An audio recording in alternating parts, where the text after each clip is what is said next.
பாப்பாவுக்கு வந்து இன்றைக்கி வந்து ஓப்பன் டே பார்த்துக்கோங்க. அவங்க வந்து 9 AM to 12 அந்த 9 மணிக்கு 12 மணிக்குள்ளே வர சொல்லியிருந்தாங்க பார்த்துக்கோங்க. எனக்கு மறந்தே போச்சு ஓப்பன் டேன்னு சொல்லிட்டு. அதுக்கு 2 நாளைக்கு முன்னாடி அவங்க ஒட்டி விட்டாங்க. எனக்கு மறந்துட்டு பாப்பா தான் காலைல ஞாபகப்படுத்துனாமா ஓப்பன் டேக்கு போகணுமா மாமா. அப்புறம் அவசர அவசரமாக கிளம்பி போனேன் பார்த்துக்கோங்க. இது என்னென்னா அவள் வந்து கொஞ்சம் படிப்பா பார்த்துக்கோங்க. ஆனால் கொஞ்சம் சின்ன சின்ன மிஸ்டேக் நல்லா லிசன் பண்ணுவா பார்த்துக்கோங்க. கிளாஸில் என்ன சொல்லிக் கொடுக்குறாங்களோ நல்லா லிசன் பண்ணுவா. அது வரைக்கும் எனக்கு ஒரு பெனிஃபிட் பார்த்துக்கோங்க. ஆனால் நான் சொல்லிக் கொடுத்தா அவ்வளோ படிக்க மாட்டா பார்த்துக்கோங்க. மிஸ்ஸு சொல்லிக் கொடுத்தா வந்து படிப்பா பார்த்துக்கோங்க.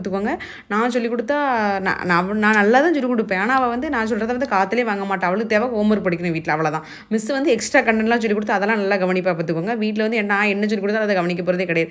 ஆனால் நமக்கு எதுக்கு ரிஸ்க்குன்னு சொல்லி நான் நிறைய விஷயம் சொல்லிக் கொடுக்க மாட்டேன். நல்ல விஷயத்தை மட்டும் சொல்லிக் கொடுப்பேன். படிப்பு சம்மந்தமாக ஸ்கூலில் கற்றுட்டு வரதா நான்லாம் எக்ஸ்ட்ராலாம் எதுவும் சொல்லிக் கொடுக்க மாட்டேன். அந்த ஹோம்ஒர்க் மட்டும் படிக்க வைப்பேன் பார்த்துக்கோங்க. அதுதான் என்னோட வேலை.